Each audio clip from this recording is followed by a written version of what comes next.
Tiff? Chucky? Who the hell are you? Well, we've come this far. I've already reviewed the first 4 Chucky movies. So you know what that means. I have to review Seed. That's right. In this episode, I'm going to review Seed of Chucky. Seed of Chucky. That's my boy. I know. I don't like it either. You know what that kind of disappointment can do to somebody?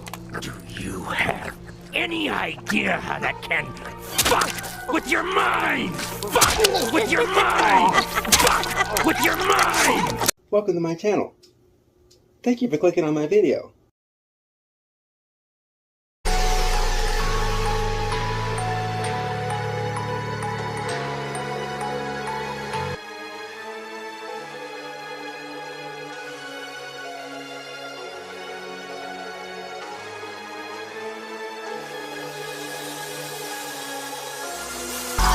Forward to find what's in between, but nothing's ever as it seems. My time is coming, it's too late now to rewind. So let it go and open up your mind.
Hello world!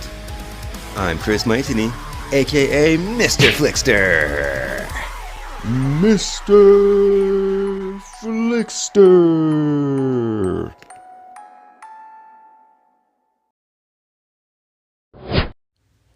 Full disclosure, I actually recorded this video last year, plus a bunch more, but life got complicated and got in the way of YouTube stuff.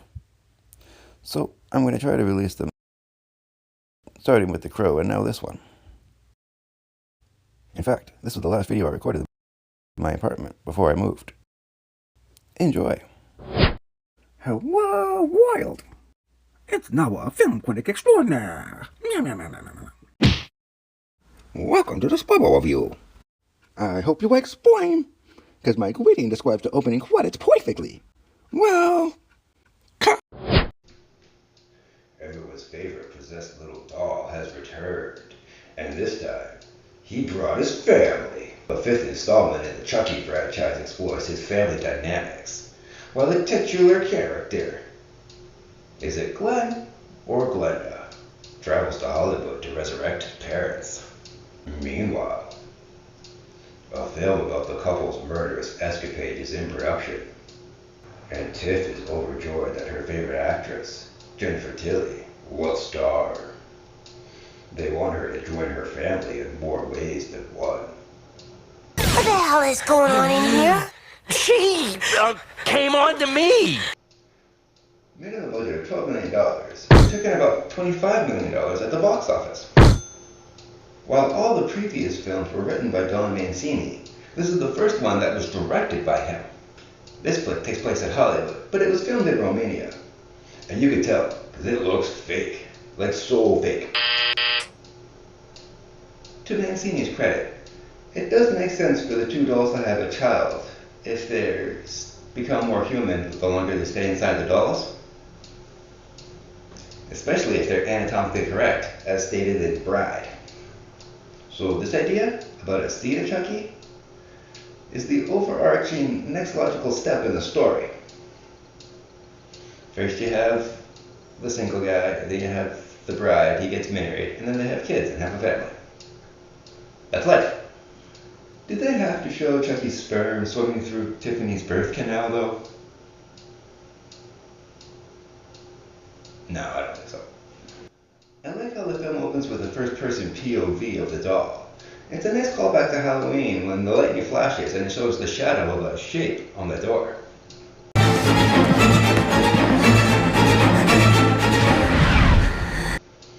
The scene with the father being stabbed before running into the banister and falling down to his death is fantastically staged and shot. Just because it's your birthday, that doesn't mean that you can relinquish all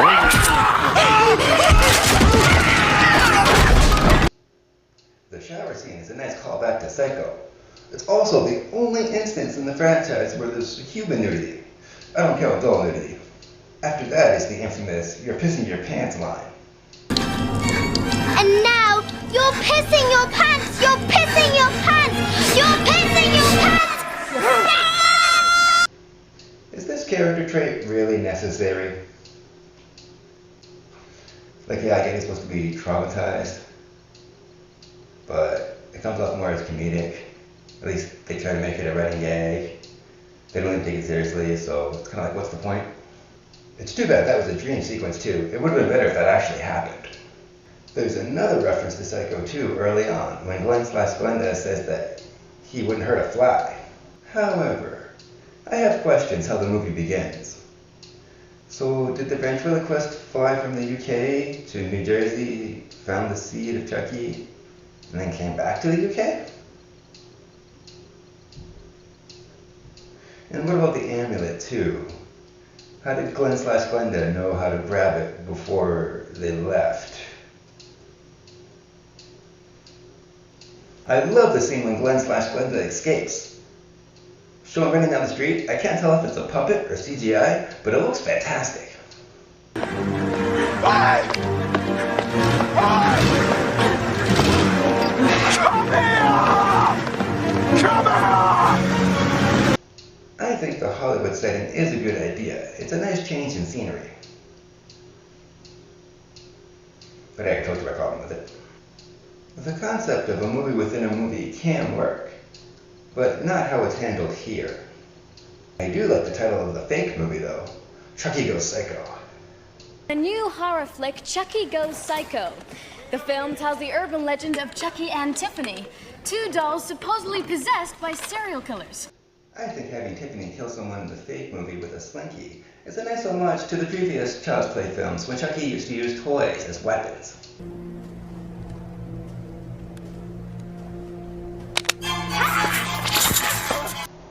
I'm really surprised there's not a Chucky Christmas movie, considering it's all about consumerism. At least that's where it all began. When Glenn/Glenda finds his parents, I think the mannequins of the Universal monsters in the background is a nice touch.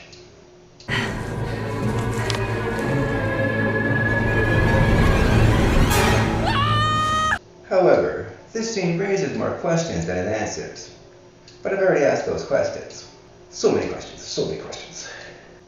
Another big one is the rule of Chucky having to transfer his soul to the first person he told completely out the window?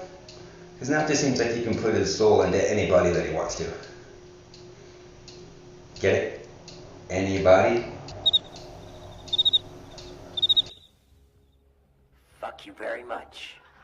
Legendary special effects makeup artist and puppeteer Tony Gardner has a cameo. And he has an incredibly well-shot decapitation scene. Which brings me to my next point. This flick has the best puppetry in the franchise so far, and the puppets have never looked better. Well. Hello, world. This is Ursula. If I could put myself in a doll, it would be Hello Kitty. Nobody would suspect Hello Kitty. It worked for Bart Simpson. Ho ho ho. Nobody ever suspects the butterfly. I didn't burn down the school. It was the butterfly, I tell you. The butterfly! Brad Dourif returns in his best performance as Chucky, in my opinion. I'm fucking infamous. The way that he delivers his lines is as sarcastic as they are sardonic. This one's all about Chucky's internal struggle about how his offspring doesn't want to be a killer. But I love how he finally embraces himself as a killer doll. I am Chucky, the killer doll, and I dig it! There's a reason I have this clip in my intro. It's just too bad it has to be from this flick. But yeah, his speech in that is incredibly well written and shot too. It starts close to him and then it pans up slowly as the light is flashing in the background. It's one of those moments that makes you want to get up and cheer. I know I did the first time I saw it. I love how Jennifer Taylor acts like an exaggerated version of herself. You know, I should have played Aaron Brockovich. I could have done it without the Wonder Bra. It's another internal struggle with Tiffany too, because she grapples with her homicidal tendencies. Trying to set a good example for Glenn/Glenda. Her calling Officer Bailey's wife to apologize for killing him is a hilarious callback to Bride. Is this Ruth Bailey? Speaking. The widow of Robert Bailey? Yes. Who is this? Mrs. Bailey, my name is Tiffany Ray. You don't know me, but a few years ago I killed your husband, and I am so very, very sorry. What is this, some kind of sick joke? I love the running gag about Julia Roberts, too. Julia Roberts is getting 25 mil for her next film. Julia Roberts. I'm so tired of hearing about Julia Roberts. Billy Boyd plays the titular seed of Chucky, Glenn/Glenda. What am I? He does well at balancing his vulnerability while behaving starkly raving mad while grappling with gender dysphoria. Fun fact.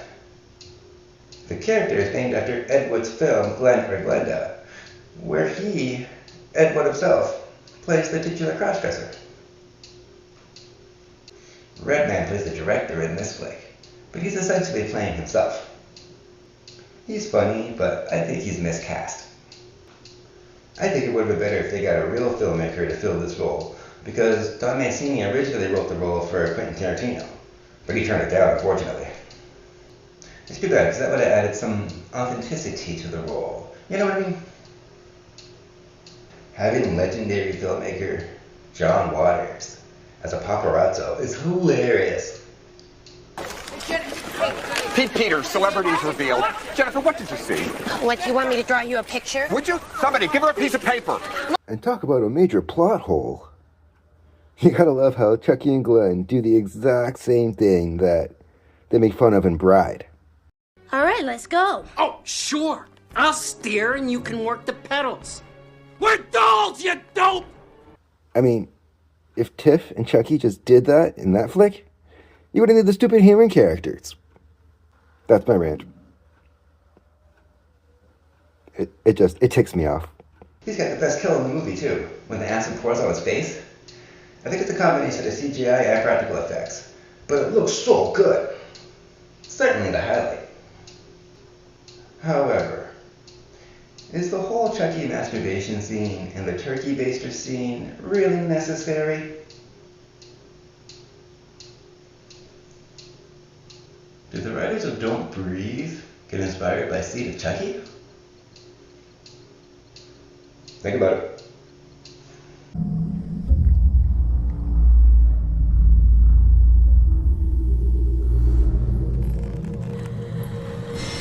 You can't do this to me. The kill scene of the assistant Joan, played by Hannah Spirit, getting set on fire, is also impressively shot and staged. Was the puppet martial arts scene toward the finale really necessary?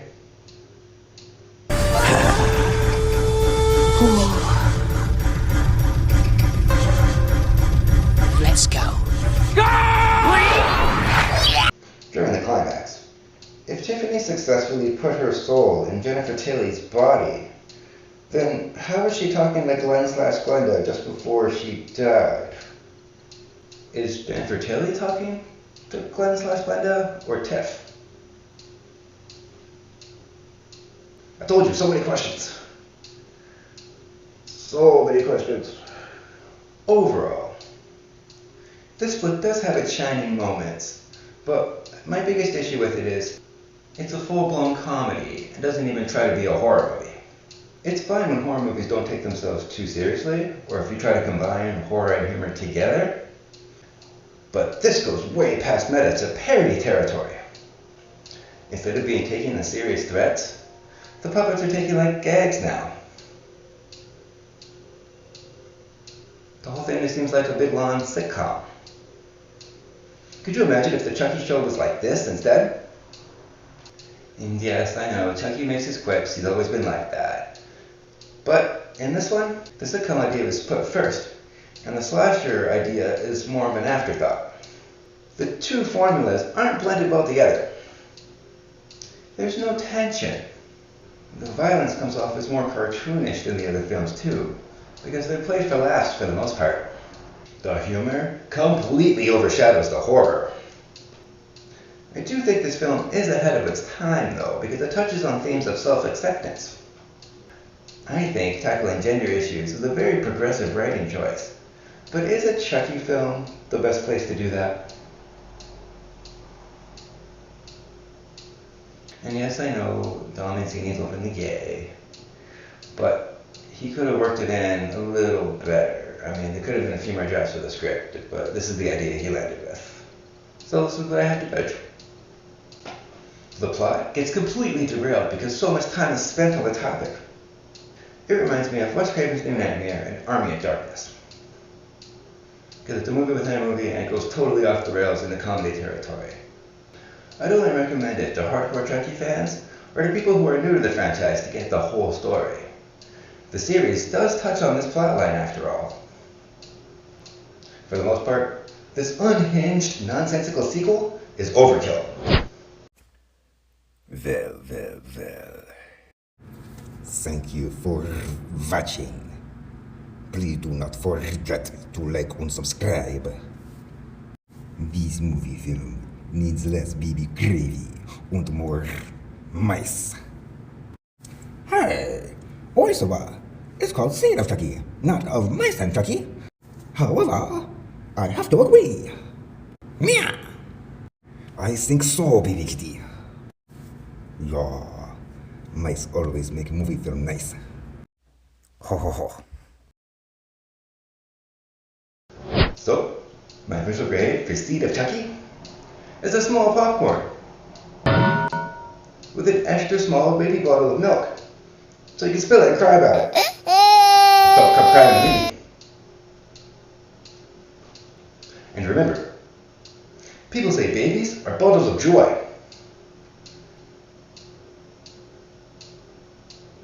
That doesn't apply here, though. No. So, until next time. I'll see you at the movies. Have a great day. Did you know that I'm a film critic for HorrorBuzz.com? You can read my reviews on their website, and I make frequent appearances on their YouTube channel, HorrorBuzz Live. So I'll leave links below for that too.